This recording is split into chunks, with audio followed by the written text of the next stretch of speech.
So welcome to It's Not All About the Numbers, the leadership podcast that doesn't just focus on the bottom line.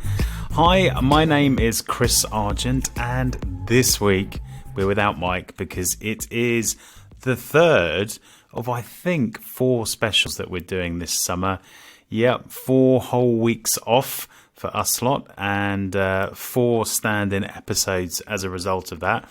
If you're anything like me, you can't wait for the full episodes to come back, and we will be back with a vengeance post-holidays, don't worry. But this week we are running a special, a really good special for us because it's our audience's favourite. So we've done mine, we've done Mike's, and now we're doing yours. And I am so pleased with the one that bubbled to the top this week. It was an episode full of variety, full of randomness, but very much still on topic. And it was the 5th episode that we've done in season 1. Sorry, the 15th episode we've done in season 1, with Giuseppe Sollazzo, who you might have heard of quite a lot actually over the series, because he is the one who sends out the data newsletter, data visualization newsletter, with lots of good and bad viz. And Mike leans on it quite a lot when it comes to the big, the data section, the good data, bad data section. Now, Giuseppe is head of data products and services at the Department of Work and Pensions Digital. And although, you know, obviously he's working in government and he's working on sort of data sets that we wouldn't necessarily think about in business, it was fascinating to hear him talk because we have all the same problems when using data, you know, where to start, how to use data properly. He talks about why being a sort of multidisciplinarian and taking that approach is so essential. For the finance guys, it's, you know, we talk a little bit about the value of data as well and try and unpick that apart. So it was a really interesting one. And we kick off with quite a random chat about toilets. But I will keep my powder dry on that because we obviously have it. We move from sort of toilets to bus stops. And then open data as a concept, which is quite an interesting one if you've not heard of it before, and then we sort of dig into how to dodge the hype. But there's so much in this one. I am so pleased that you love it. I equally loved it, and I would say this is probably in my top 3, even though I went for Mark Proctor. But enjoy this week. We're going to dive straight in. That's probably a wrong use of words if we're going straight into the toilet. But anyway, I will stop there and I will see you next week. But enjoy Giuseppe one more time. I don't know quite how to put this, but let's talk toilets. Is this right? We need to start by talking about open data and its very, very everyday uses. Tell me more. About the toilets. So actually, an interesting thing here is that article, which probably it's the Open Data Delusion, is an article I wrote probably about 10 years ago now, a bit less maybe. And that was on a online magazine about international development called aptly Broken Toilets. At the time, government was trying to get behind the open data agenda, and a lot of, many of us were involved on both sides. I mean, Mike and I have obviously swapped. He was a civil servant at the time, I was the activist. And there was this idea that open data could, be the catalyst of all sorts of things. The cabinet office at the time did this something actually quite good, I think, in terms of engagement. Said, okay, we're going to create this mechanism for people to request their favorite data sets. And the general idea was, well, people are going to be asking data sets about transparency. That turns out that the highest requested data set was actually the location of public toilets, which is a very mundane need, but with interesting twists there. I mean, I did a talk last year where I actually explained this. Like, toilets, obviously, the mere concept make us laugh, but in reality, behind this, there was someone called Gail Ramster, who was a researcher doing standards research about toilets. So if you are someone who could be disabled, for example, looking for a toilet, probably what you need is accurate information about what public toilets are around you and what sort of needs they can cater for. And there's none of that. So yeah, it's an interesting topic. As a father of young children, and they're a bit older now, but trying to find a toilet in London when your kids are desperate is an absolute nightmare. And not every shop or pub is as friendly as the next. But I'm surprised it's the number one voted for. That is interesting. Did you send it to a targeted audience? There's a joke in there about, is it the number one or is it the number two? I couldn't. I almost resisted, but couldn't. No, I mean, I was saying part of that might actually be urban myth, but that became part of the thing. Like, what people ask for is not what you think people will ask for, which is one of the biggest lessons, I think, in open data, which Mike might probably talk a lot about from his environment agency days. So is it sort of showing us that there's a problem with, open data sounds in theory like a great idea. What happened after that request came in? Was it immediately turned into a nice visualization that people could click on and, uploaded to Google Maps and then off we go? Obviously not is the answer. So I think two things happen. So the first one is, first of all, people expectations of what public data means doesn't necessarily match the reality of how that data is generated or collated, because of course there's no individual government department for toilets. Obviously no one collects that data in central government. If that data exists, and it doesn't always exist, will be with local authorities. Then obviously there's a question of definition.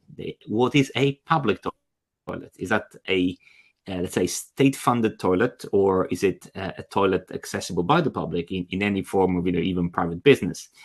So that I think is the first recognition, basically, is that the fact that even thinking about that data set is actually hard to create.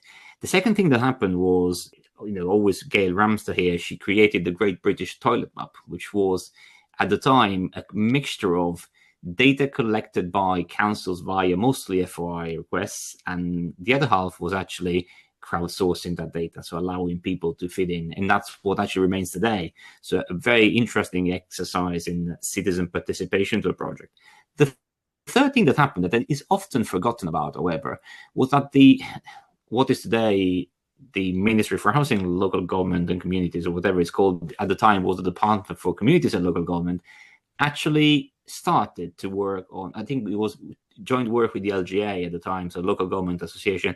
They invested some time in thinking about a data standard for representing local authority, let's say, controlled toilets.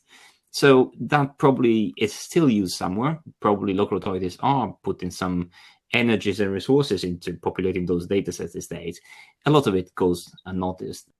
There's something you triggered a thought. So I mentioned walking down the beach with Matt Buck in Bournemouth the other day, and we saw a sign on one of the hoardings for the refill. You'll have seen like the water drop with refill written in it. You've probably seen it dotted around. And that's actually come from a project that I was involved. Well, I wasn't involved with. I was involved in judging a geovation, an Ordnance Survey Geovation Award, which the Refill project won 10 years ago. And effectively, it was a geospatial project where they basically used Ordnance Survey data, and then you could plot on a map where you could go and refill your water bottle. Simple as that.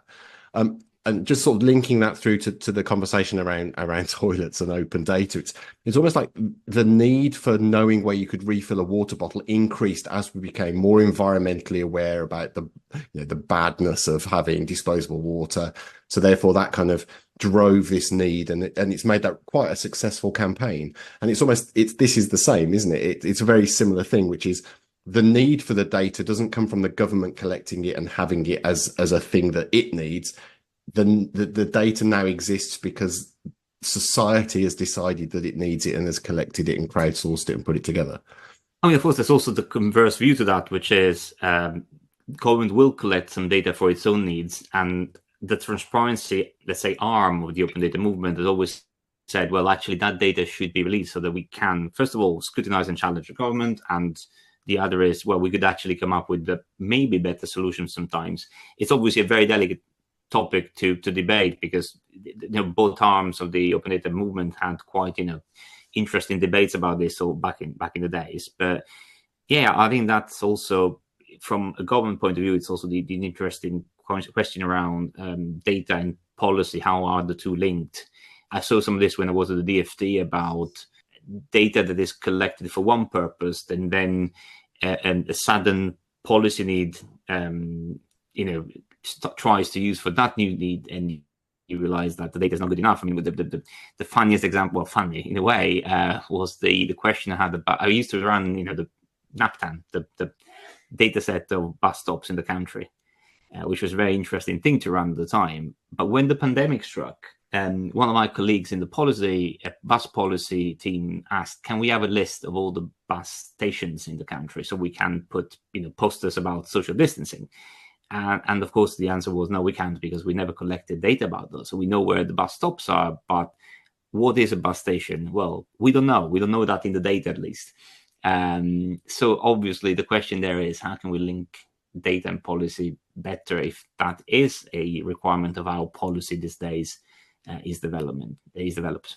I think it's a great point, and it's very relevant in business as well. We always try and bridge the gap when we have sort of a government expert on, and you highlight the need there for the data and being data first. But if the data doesn't exist, then you have to go and get it. You need to go and wrangle it. You need to go and define what you're trying to do with it. So should it be kind of policy first, using your words, or in my world, should it be kind of demand driven, business driven?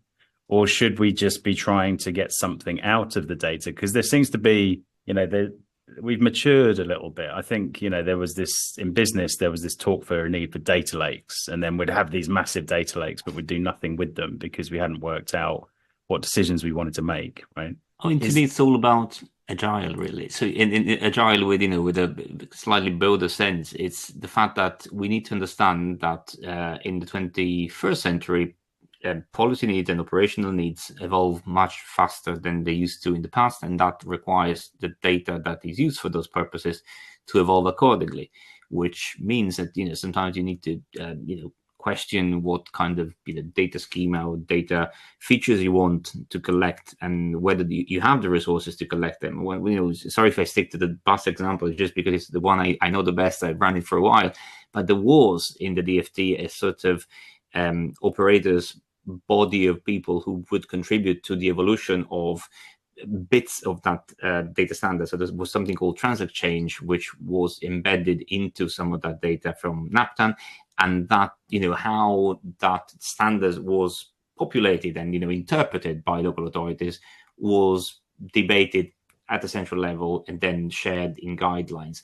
And probably a unique example of that sort of engagement, where you have a central government organization collecting data on behalf of, or vice versa, holding data collected by local authorities. But that, I think, is a very good example of how you keep data current and evolved. And once again, it's not a perfect example in many ways, but it's one that I've seen very, very close up, and it's still used. And it's a data set that probably now has about 20 years of life behind it. Can I just, why you went into this field? Because it sounds, like I said at the start, it sounds like, in summary, you've been playing with data and AI for 10 years and having a lot of fun. Is that what motivated you first, or was there something a bit more? Yeah, here you're asking me, are you a nerd? And the answer, of course, is yes. But no, there's a bit beyond that. So the thing, I have a background. I'll go with geek. That's fine. Yeah, that's fine. I mean, I stand by both, to be honest. But no, I mean, I obviously have a background in IT. I have a background in data. I used to run, transformation in hospitals, where we were basically linking up machines to databases. So that was my kind of early connection to data. I have to say that while I was working in IT, and this was in London, I realized that there was that interesting question about how you connect to users, and often data to me became the catalyst of making that connection. And a few things that happened, let's say in the early 2010s, were all about can we use data for public purpose, and so I found myself almost naturally doing that transition from IT person geek in at the time of the medical school, which actually great years, I really enjoyed it, but wanted to have a bit more of an impact on the public. And so that's how I found myself in central government, basically. And VFD was my first gig in that space. That's really interesting, because the question that I have bubbling in the back of my mind links back to something you said earlier around, when we first met, we were the other way around, right? So I was in government and you were on the outside throwing rocks, and then now I'm outside government and you're inside. And actually, I mentioned to Chris when we were talking about this session, I think the first time I actually met you in person was when you pipped DEFRA to an award at the Open Data Institute Summit back in the day, and I was absolutely convinced that we were going to win that award, and you ended up walking away with it. But my question links to that shift, right? So you were always involved in open data, you're still involved in open data, but now you're working for a department that, from the outside looking in, is going to have so much data that can't be shared, or at least can't be shared because it's personal, it's sensitive, it's confidential, all kinds of different things. How do you square that? What's that kind of how do you personally square that kind of desire for openness against that kind of organizational structure that you've got there? I mean, from a personal point of view, I always like to see both angles, and which actually one of the things that got me to move into government was like, okay, I've been throwing rocks for a while, but I also see other people throwing rocks, and you realize that sometimes you kind of build a persona around throwing rocks, and that doesn't really solve any problem. So the question for me was, well, what is it like to be on the other side and trying to actually solve those problems? And with my, activist hat, say, well, I know enough of this community to try maybe and build up a positive language around it, and find out allies inside and outside, which up to a degree worked. I also realized that some people need to have that persona around them in terms of being activists, and so you had to learn a lot about, in fact, when you're being attacked from the outside, that can actually give you strength on the inside. And if you learn to unpick those emotions and making sure that you can progress, that happened. I mean, to be honest, that happened to me a lot when I was in the NHS, of course, because nothing is as often controversial and confrontational as patient data, and then all that debate around using data, especially in my case in the NHS for AI. And that I found not particularly difficult personally, but often bringing people with me on the inside. It's like, we're doing these things and we get attacked all the time. How do we survive? And not everyone wants to be on the attack line. DWP to me is almost a going back to running, the fixing the plumbing kind of thing. So I'm no longer involved in directly, at least in AI or in any innovation. To me, well, innovation in my context means making sure that our data processes are sound, that our data warehouses work, that everything is secure. That is, to me, what I'm doing now. And of course, the DWP, as you say, is not necessarily the first player in open data, as maybe DEFRA was in the time. So all that we do is around personal data. So it's not an open data heavy department. That said, we do have quite large data set that we release as national statistics. A lot of national statistics coming from DWP are used by the ONS. It's chunky stuff that gets published. That's really interesting, and completely can see that. And I think it links back a little bit to the toilet conversation around the use case, right? So it's much easier to share data with others when you've got an idea why. And I think that was some of the challenges were back in the day. It was just share this data as open data. Why? Because you should, rather than why? Because it will do these things. And when you know what the things are, you can then start attributing value that's not financial to sharing that information. So I really like that kind of link background to the potential uses and use cases to show value. Yeah, although the question of value often requires, which is my one of the key things I keep saying today, it's almost a multidisciplinary approach to data. So you need multidisciplinary approach to data to actually use the data, and that's another discussion, but also to understand what the impact is, because otherwise let's say the general push is to put a value, a financial value, which doesn't always work, and that is not always easy to assess. I mean, and obviously that happens partly because it's how we tend to, evaluate human activity and innovation. I mean, remember back in the days, there was that famous McKinsey report with the 3 million of open data. Now, interestingly, these days, there is another McKinsey report about I can't remember the figure, but it's very similar for AI.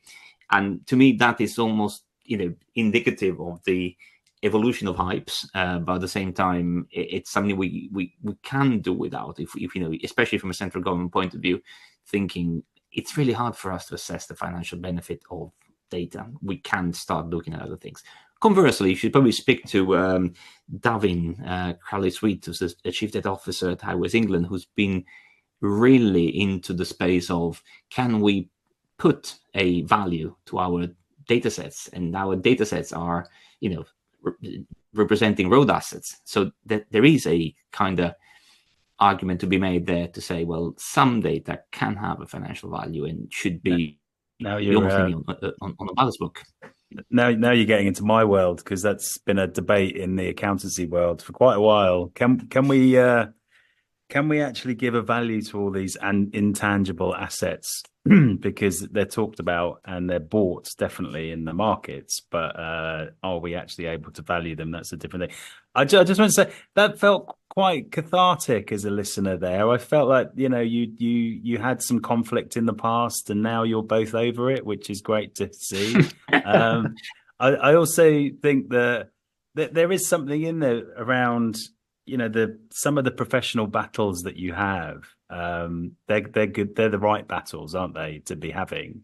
And the relationships that last afterwards as a result of them are enduring. I have sort of consulting friends from my finance, transformation days, and we fell out. We challenged each other. We had to really, get behind our own positions and challenge other people's positions. But whenever I see them, in London or in the pub, it's like, Chris, it's so great to see you, because, they were the right sort of hard yards to be earning at that time. So absolutely. And what you're touching on there is that kind of the open data side versus the government trying to keep closed side. And I think that linking it all the way back to kind of transformation, change, trying to get people to change and think things differently. It's all about understanding the other person's perspective and being willing to understanding and acknowledge it, even if you disagree with it, or even if you can't do the things that you're being asked to do. You can at least understand it and have a sensible conversation. And I think that in any kind of negotiation, in any kind of like change, any transformation, that kind of skill to be able to put aside what you passionately believe to actually listen, I think is phenomenally important. Love it. I'm going to move things on, because that was a great chat, and I feel that we've just buried a hatchet. So great. Let's move on. So it's at this point that we normally ask a question. So if you'd like to ask a question, questions to podcast@generationscfo.com, or reach out to Mike and myself. And this is actually a really lovely segue into this question. And Mike, ignore the one in the notes. So Giuseppe, a couple of episodes ago, we were talking about boardroom literacy, data literacy, digital literacy. And I think, when you were talking about the toilet problem, you kind of highlighted the literacy issue there, right? You mentioned, okay, we want to do something about this, but do we have the data? And then when you start digging into the definitions of what you want, then there is no consensus. And then there's no understanding of agile, and there's no understanding of, data management. And, before we even get to AI, right?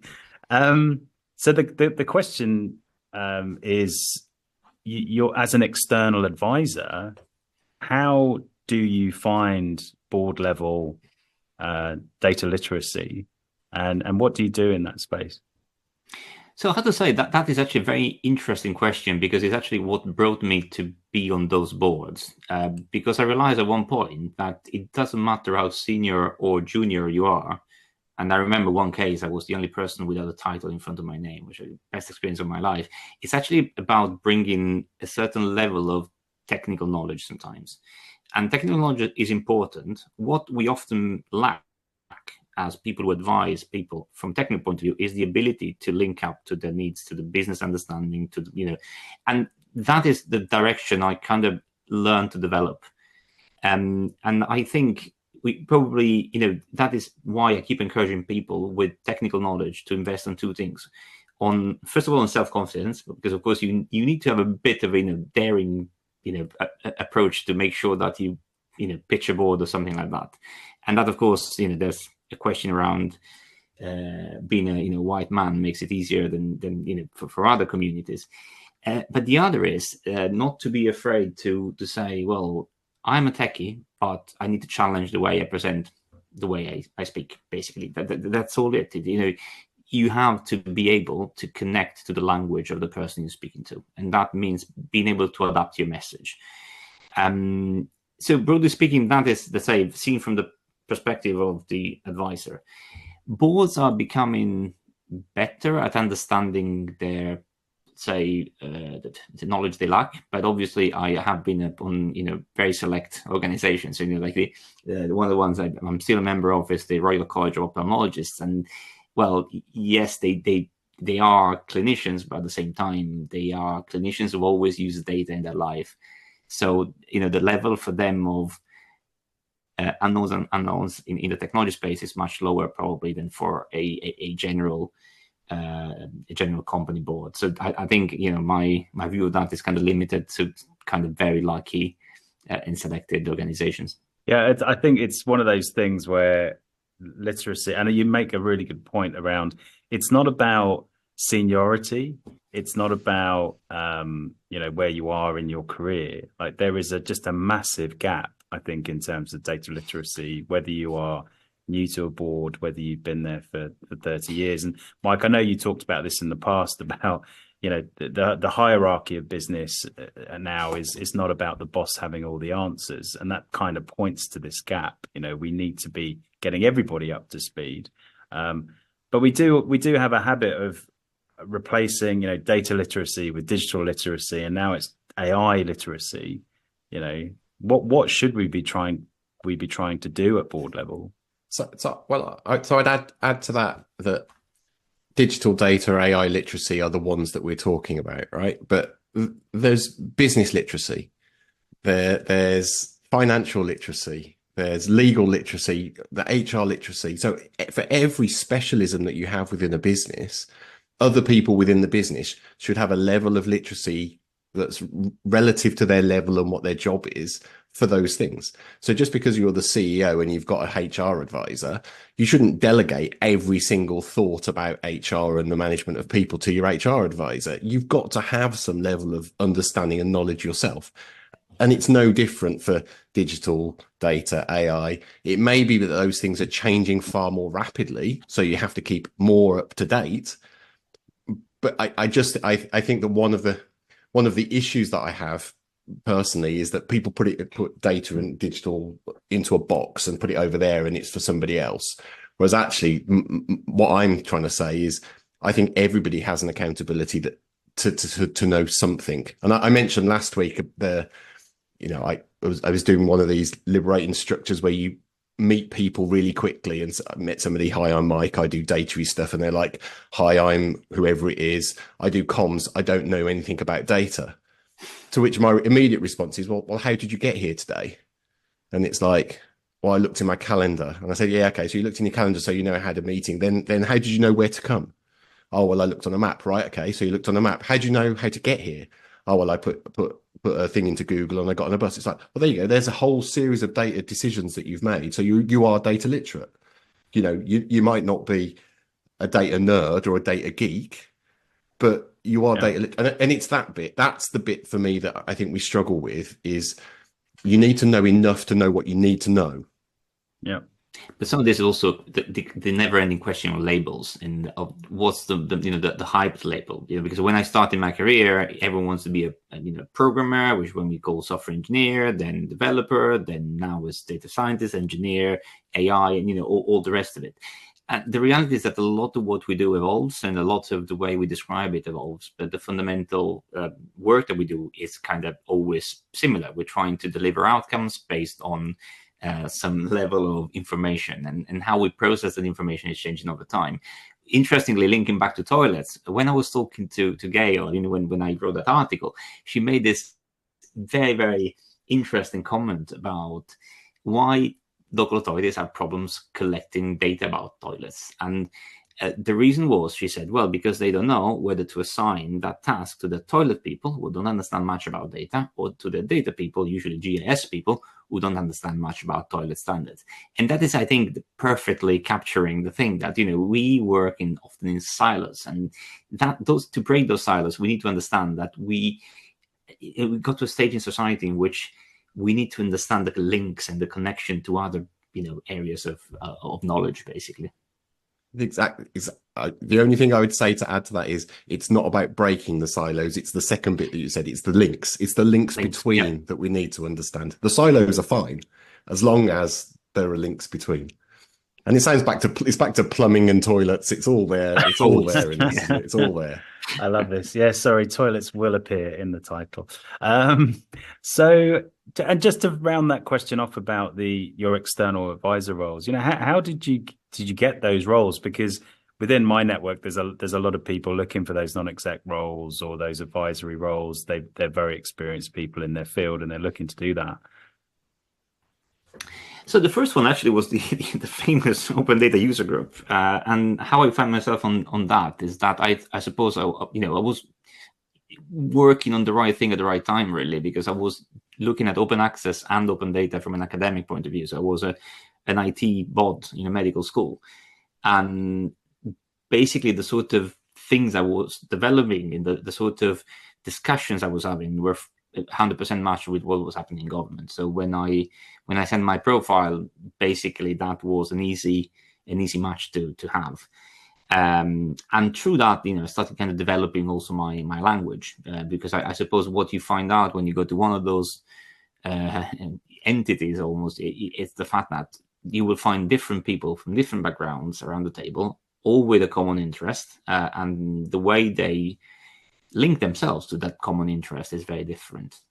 So at the time, I got to know the great Bob Barr, who's a geographer, who obviously sees a lot of the open data through the lenses of a geographer, and obviously his big battle was the one around the postcode address file. But then you had people like Ian McGill, who's the founder of Penn Networks, or someone who's trying to run a business out of transparency-driven data. So all these people obviously would be relating to the open data concept in different ways. And that, I think, was why I found that experience quite powerful for me. Although, achievement-wise, some people have been very critical of how much we achieved, really. But I think, I like to think that we managed to steer that conversation for a while open data was high up in the agenda. And that's been always my kind of thing in the other organization I've been an advisor of, is always deploy your knowledge, but also try and understand what are the other angles in the room, and try and be the bridge between those angles. Sounds great. Some great advice in there. And putting your hand up and as an expert, and definitely meeting your audience where they are is going to be critical to keeping a seat at any board table. That's right, Chris. Not very data, but I also had an experience as a charity trustee, and the charity had to be put into liquidation. This was a charity I really believed in, and it was an incredibly traumatic experience. And once again, I think the thing I realized on that board was that there were different ways of seeing how the charity was doing, which became really, at one point, quite obviously, we had to basically shut down. There was no money to go on. And you realize also that the emotional impact that can have on people. So yeah, I think the whole question around advisory is always about thinking about the goods and the bads. And if you are a data person, you are probably a step ahead in understanding the goods and the bads. Yeah, well, it does come up in some of my work, I'm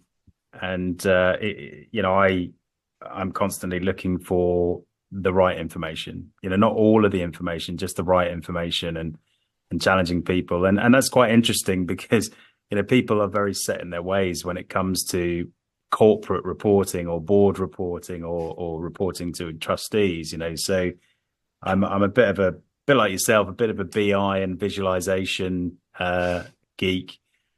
Which leads me neatly onto good data, bad data, because here we dig into some of the data of the week. And Mike, we're not going to go all sporty again, are we, this week?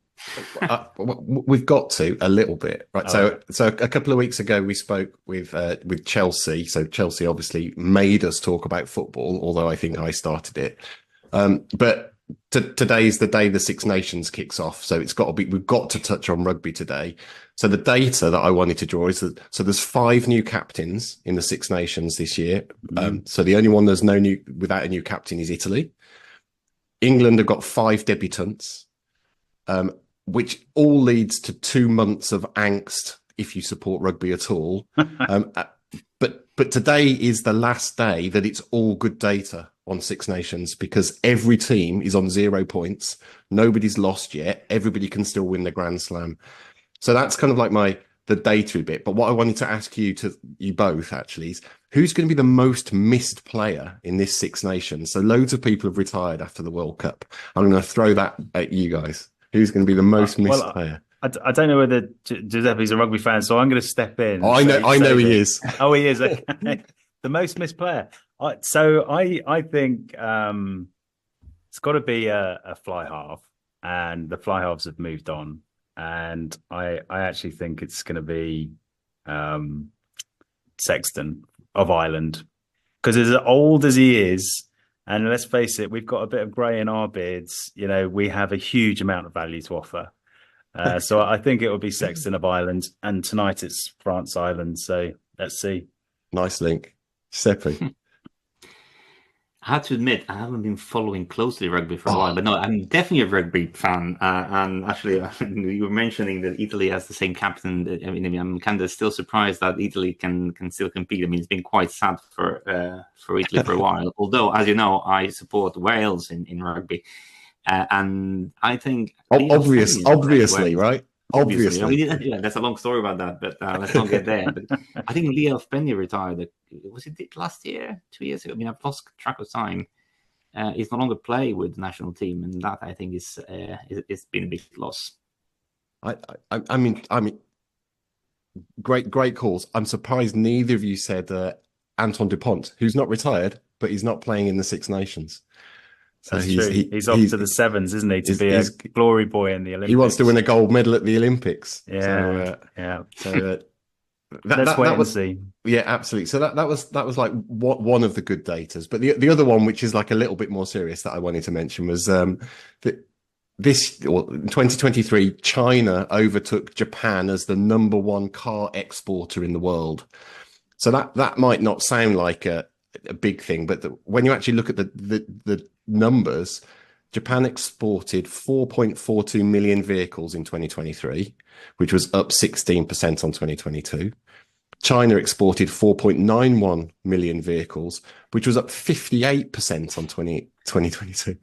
So capacity increase. It's incredible, the capacity. And I think so I haven't got any data on this, but anecdotally, I heard something that we'll all be looking at getting our cars from China at some point very soon from a Chinese manufacturer, because they're way ahead of the game in terms of e-vehicles and, you know, developing the technology behind electronic vehicles. So electric vehicles. So yeah, there you go. There's my good datas. Nothing wrong with the Ferrari though, is there?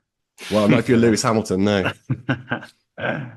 Good stuff. I'm still not sure, but you know, it's phenomenal growth, but I'm still not sure. I'm not a big car geek, if I'm honest. I like to use my feet as much as I can, but I'm not aware of a lot of the Chinese brands. I really need to get into that. So I actually had a quick look before, and I think the only one you probably would have heard of is MG, and the rest of the brands are all pretty kind of unusual. Yes. Okay. So acquisitions as well. I get it. Yeah. Good stuff. Well, yeah, I won't be getting an MG anytime soon. I'm way too big for those little cars. Bang my head on the roof. And Giuseppe, you tell us a bit more about your newsletter, because you do some great data viz in your newsletter, and Mike has borrowed I'll do it. them myself. I link to them mostly. I mean, I do some occasional data work. You know, the newsletter has been almost something I've done on the side for now. I mean, 12 years, 11 years. I mean, yeah, it's been a long time. I started in 2012, I think, and it was just an attempt for me to basically close Chrome tabs. I have way too many, tunnels that I follow.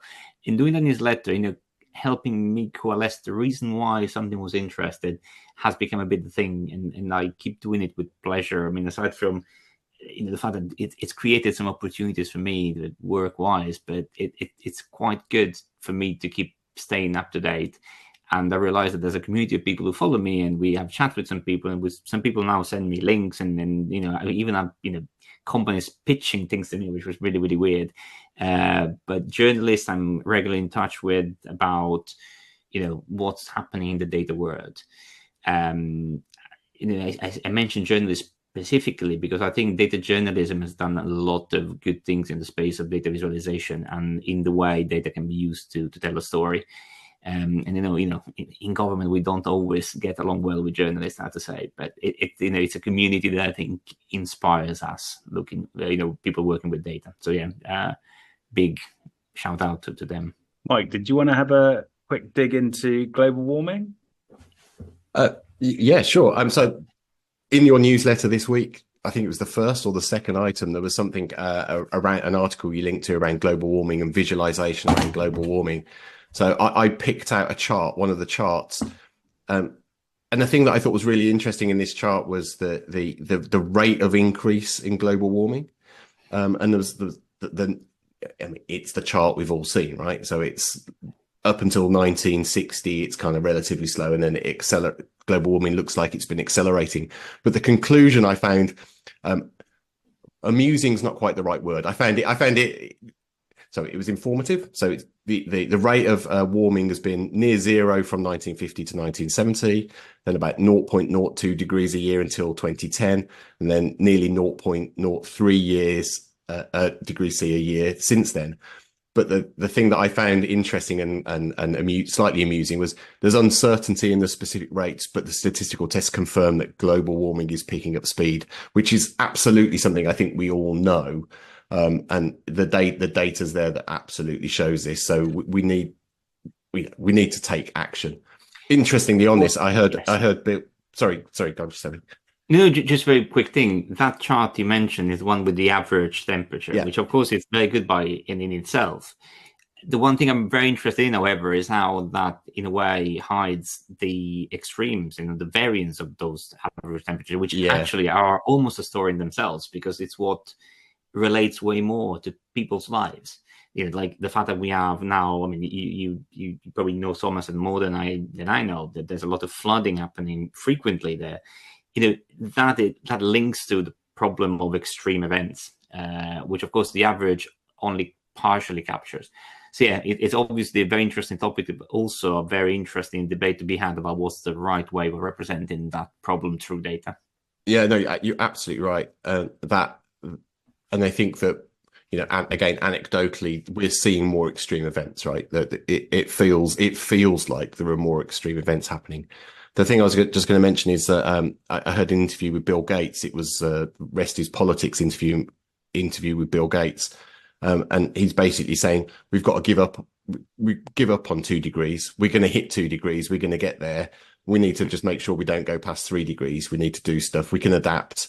And it was just a really interesting message. And I think it sort of touches on your point about the extremes, but it also is, the world's not going to end if we hit 2 degrees warming. Things we can still do stuff, and we should be still doing stuff to make sure we're mitigating and taking action. So that was what I took from that, was like a real, almost like a call to action. We've still got, it's getting worse, but we've still got time to do stuff. It's always good and bad, right? There's bad data, but it's good visualization, and I quite like it. It's a scary message, yeah. I think I want to be a data journalist. There's some of the best podcasts that I listen to are basically data journalism, and I think there's so much data out there, or maybe not if you talk to the government, but there is a lot of data out there to dig into. But that was a bit doom and gloom. So we'll lift it up a little bit and just say, Giuseppe, thank you very much for your time and your insights today. That was brilliant. You've had a fantastic career, and I'm sure you're huge value to all of your companies on the advisory side of things. I would also like to finish with some good data saying, I know this goes out sort of a little bit later, but dry January is over. So everyone can celebrate tonight with a glass. So if you did that, then well done. If you didn't, then probably even better. I heard somebody yesterday talking about exactly that, and they remember the old rhyme: 30 days has September, April, June, etc. Yeah. He said they've revised it to saying that January's got 4,331 days if you're doing dry January, and I thought that kind of sums it up. That is exactly how it's felt, and that's kind of how this week's felt. So it's good to sign it off. But Giuseppe, thanks again. I really appreciate your time. And where can people find you? Well, thank you for having me, first of all. Well, I'm on social media for now. I'm Pontifex on most of social media. I'm on LinkedIn with my name and surname, and my website pontifex.net, where you can find links, projects, my newsletter, and all that. And that's where you'll be able to sign up to the newsletter as well, is it? Thank you again. That's thank you from me. Thank you, Mike. Thanks, very. I got that wrong. Thanks, everyone. And remember, it's not all about the numbers.